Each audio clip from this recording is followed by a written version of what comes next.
All right, get ready, because we're about to take a deep dive into Journey to the West. Yeah, Journey to the West. That classic Chinese novel. With the Monkey King. That's the one. You know, with all those crazy adventures and fantastical creatures. Oh, for sure. But we're going beyond just the surface. Going deeper. Thanks to some amazing insights from a modern scholar named Zhang Yue. They really get this story. They do. We're not just going to talk about, like, demons and the battles and stuff. Right. We're going to look at how Journey to the West has evolved. Over how long? Over 900 years. Think about that. Wow. 900 years.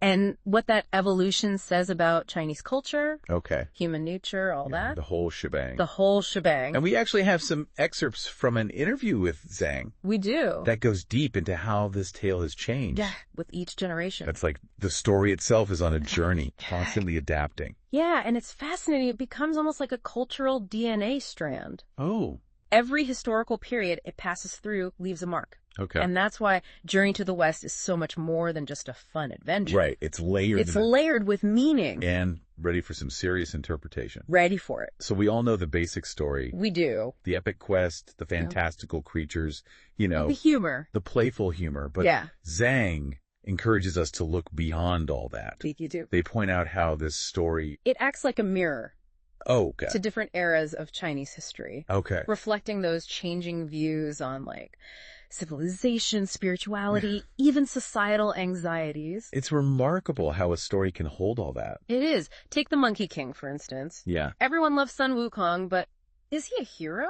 Oh, good question. Is he an anti-hero? Or something else entirely? Right. He's so captivating, Yeah. powerful, rebellious, always causing trouble. Always causing trouble. But then he's on this pilgrimage where he has to learn discipline. He does. It's Yeah. a fascinating contradiction. It is. And Zhang's analysis shows how Monkey King's portrayal has changed over time. How so? Early on, he's almost this primal figure embodying raw power and rebellion, straight out of ancient myths. But as the story evolves, he starts to embrace discipline on that journey west. Oh, okay. So are you saying, like, the Monkey King is a symbol of China? Ooh. That's an idea I hadn't really considered before. It's definitely a layer to consider. Okay. Especially in 20th century adaptations, Right. often created during times of major societal change. Right. You see that idea of Monkey King reflecting the struggles of the nation. Okay. His journey, it becomes a metaphor for China's own journey. Wow, that's a whole new way of looking at it. Isn't it? But here's something else Zhang mentioned that really surprised me. What's that? They said that in some 20th century versions, it's Pigsy, not Monkey. That's the one most open to modern ideas. Interesting. How could that be? Right. Pigsy is usually portrayed as, well, lazy and glutton. Yeah, think about it this way. Those very traits, the laziness, the gluttony, the focus on earthly desires, could also translate to a certain pragmatism. Okay. So maybe Pigsy is more open to these new ways of thinking simply because he's less bound by tradition, I see. more focused on adapting to whatever situation he finds himself in. Okay. So he's not embracing modern ideas because he's like some intellectual revolutionary. Right. But because he's practical, Practical. adaptable, it's about survival. Exactly. He's going to do what it takes to get by, even if it means embracing new ideas. Makes sense. Now, while we're on the topic of unexpected character depth, let's talk about Tang Sanzang, Okay. the monk leading this whole pilgrimage. Right. He often comes across as pretty straightforward. Yeah. But Zhang sees him as an untapped goldmine for storytelling. Oh, interesting. They even draw parallels to the real-life monk Xuanzang, Right. whose journey actually inspired this whole tale. Wow. So there's more to Tang Senzang than just being the guy who needs constant rescuing. There is. Zhang points out how the whole team on this journey is carefully designed, Okay. like a game with strengths and weaknesses meant to balance each other out. I see. And Tang Sanzang's hidden skill might actually be his lack of spiritual growth throughout the entire ordeal. What? Yeah, after all those trials and tribulations, he stays remarkably, Unenlightened. let's just say, unenlightened. So it's not just that he's naive, it's like his spiritual stagnation is deliberate. Could be. Like it's part of the balance of this whole journey. It's one way to look at it, Yeah. and it definitely raises questions about his leadership. It does. Zhang even mentioned that their students debate whether Tang Sanzang is even worthy of being a leader. Wow. And it's a conversation that resonates with some modern workplace dynamics, wouldn't you say? Oh, absolutely. We've all had those bosses who make you scratch your head and wonder how they got there. Exactly. And speaking of Tang Sanzang's leadership, Zhang mentioned another detail that's really stuck with me. Okay, I'm curious. Most of Monkey King's tears are shed for his master. Oh, wow. While Tang Zhang mostly weeps for himself. Interesting. What does that tell us about their relationship? It's a fascinating contrast, isn't it? Monkey King, the rebellious one, seems to have this deep, almost filial devotion to Tang Zhang. Yeah. Meanwhile, Tang Zhang's tears seem more rooted in self-pity or frustration. Definitely makes you wonder about the complexities of their bond. It does. And then there's this other bombshell Zhang dropped. Uh-oh, another one. Tang Zhang might be based on hired monks. What? Folks skilled in rituals and scriptures, but not necessarily saintly. Huh. That changes how I see the story. Yeah. We assume he's this pure, noble figure. Right. But what if he's not? What if he's more of a spiritual mercenary? Ooh, that's exactly the point. It challenges our assumptions. Yeah. Adds a whole new layer of complexity. It does. The supposed beacon of purity leading the quest for enlightenment might have a much more cynical side. Wow. And that's what's so captivating about Journey to the West. Yeah. The more you dig, the more layers you find. This is already so much more than just Monkey King bashing demons. It is. We've only just started, and I'm seeing Journey to the West in a whole new light. Well, hold on tight. Okay. Because next, we're going to explore the emotional depths of this seemingly lighthearted tale. Okay. You might be surprised by how much heart there is in Journey to the West. Really? Even Monkey King has feelings, you know? I guess so. He does. All right, let's explore something that often gets overshadowed by all the action and humor in Journey to the West. Okay. The emotional depth of the story. Oh, really? It's there, simmering beneath the surface. And Zhang highlights a really interesting point. Okay, you mean like there's more to it than just Monkey King whacking demons? Yeah, and cracking jokes. Yeah. Believe it or not, Monkey King's biggest emotional challenge in the original text isn't some fearsome demon or impossible task. Yeah. It's actually his relationship with Tang Zhang. Seriously. That's not what I would have guessed. No. I always thought those two were just constantly butting heads. Right. Like for comedic effect. There's definitely a comedic element to their dynamic. Yeah. But there's this deeper layer, too. This seemingly invincible, rebellious figure is deeply affected by his interactions with this, let's face it, often frustrating monk. Right. It makes you think about the complexities of mentorship and authority. There's even a bit of a, father-son dynamic there, wouldn't you say? Oh, that's such an interesting perspective. Isn't it? It makes their bickering feel a lot more, weighty. Yeah. Meaningful. So it's not just comic relief. Right. There's a real emotional undercurrent driving their interactions. Exactly. And it becomes even more fascinating when you look at how Monkey King's love life has been portrayed over time. Early depictions, they focus on this raw, almost animalistic desire. But as you move into later works, like the Journey to the West supplement, you see this shift towards these more nuanced portrayals. So Monkey King gets a romantic upgrade. Kind of, yeah. It makes sense, I guess. Yeah. That portrayals would change. Sure. As societal views on love and relationships evolve. Right. It makes you wonder why there's this urge in modern adaptations. Yeah.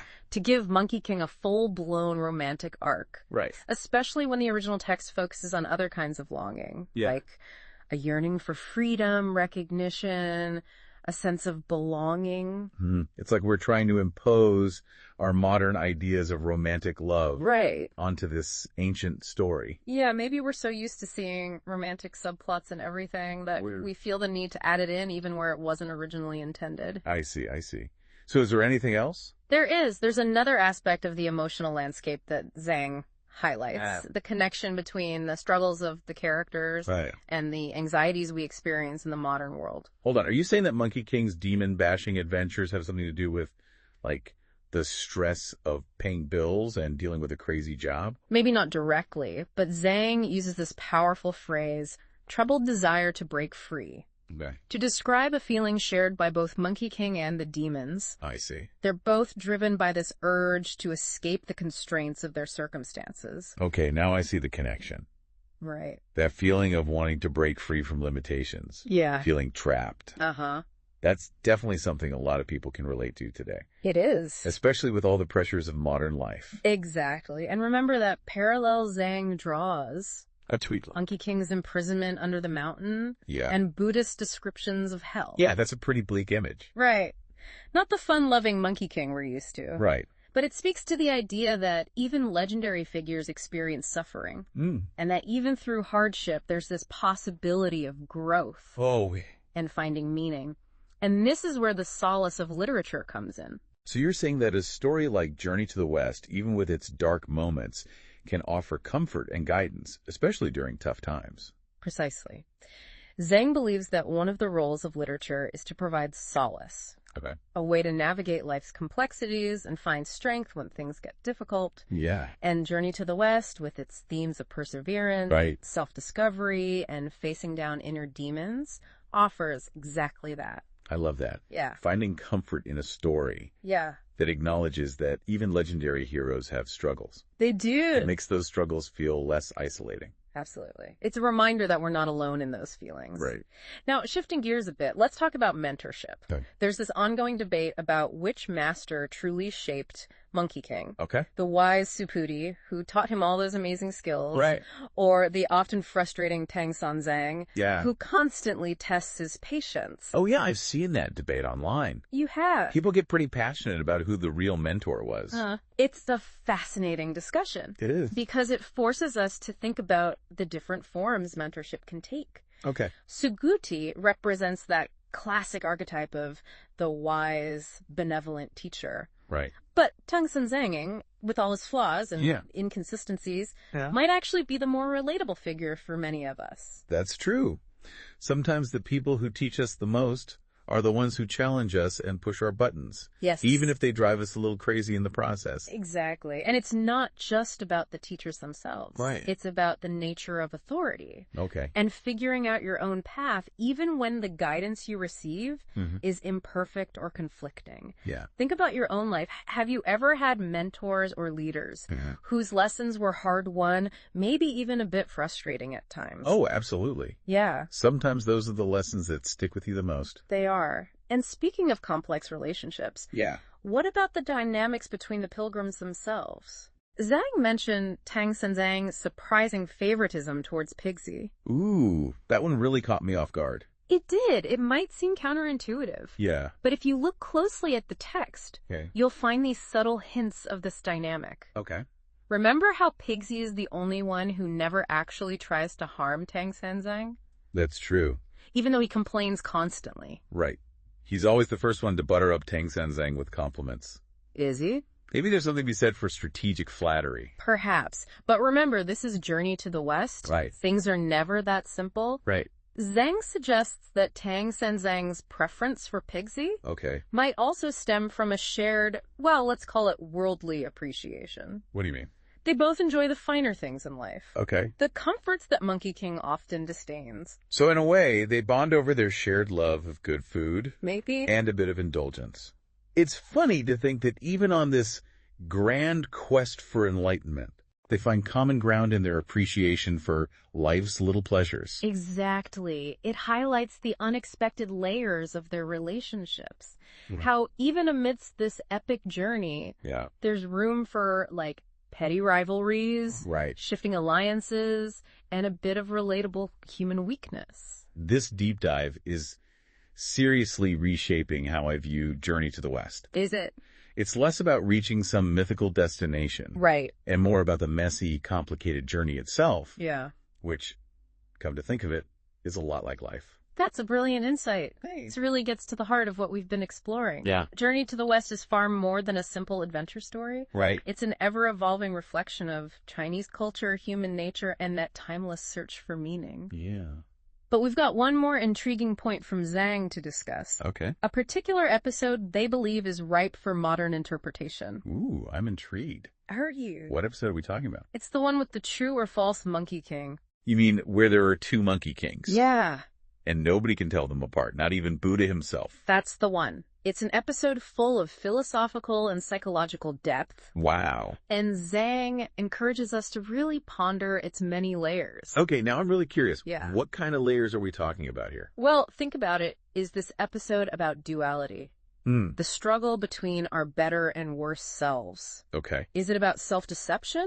the masks we wear to hide our true nature? Right. Or is it something else entirely? Whoa, those are some big questions. Yeah, are. Suddenly, that episode feels a lot less about figuring out who the real Monkey King is. Yeah. And a lot more about the nature of identity itself. Exactly. And that's the beauty of Journey to the West. Yeah. It keeps us thinking, Right? questioning, and exploring long after we finished reading. It does.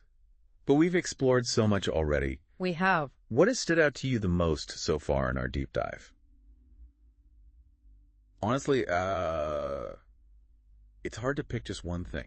The whole idea of Journey to the West is this reflection of Chinese culture and history. Right. That's fascinating. It is. But I think the thing that really has me thinking is how this story, Yeah. which is centuries old, Yeah.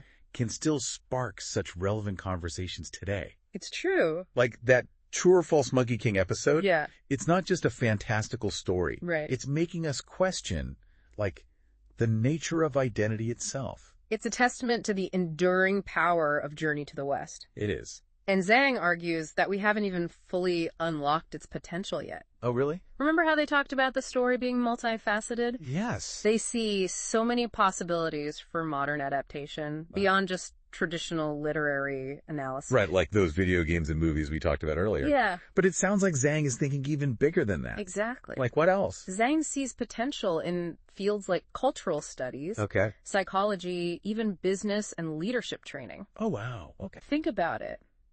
The dynamics between the pilgrims, Right. the challenges they face, Yeah. the moral dilemmas they grapple with. Right. Those are all things we encounter in the modern world, just maybe not with as many demons. I never thought about Journey to the West as a leadership manual. No. But now that you mention it, Yeah. there are some pretty insightful lessons hidden in there. There are. Imagine, like, team building exercises Yeah. based on navigating treacherous landscapes Right. and outsmarting demons. There you go. And that's just one example. Right. The story offers so much to explore. Yeah. Themes of identity, resilience, the nature of good and evil. The possibilities really are endless. It's like Journey to the West is this vast, uncharted territory. It is. Just waiting for us to explore it with a fresh perspective. Exactly. I mean, after 900 years, there are bound to be new insights to uncover. There are. And that's exactly what Zhang invites us to do. Right. To embrace the complexity, Yeah. the ambiguity, the endless potential of this timeless tale. Right. To not be afraid to ask those big questions. Yeah. And see where they lead us. This has been an incredible journey. It has. It feels like I've not only gained a deeper understanding of Journey to the West, but also a whole new way of looking at storytelling Yeah. and its impact on our lives. And that's the power of great literature, wouldn't you say? I would. It challenges us. It inspires us. Yeah. And ultimately, it helps us make sense of our own journeys, even if they don't involve magical staves or cloud-hopping shoes. So to our listeners, if you're ready for an adventure, Yeah. take your own journey to the West. That's right. Whether you revisit the original novel, Yeah. check out a modern adaptation, or just sit with the questions we've raised today, Yeah. there's a wealth of wisdom waiting to be discovered. Happy travels.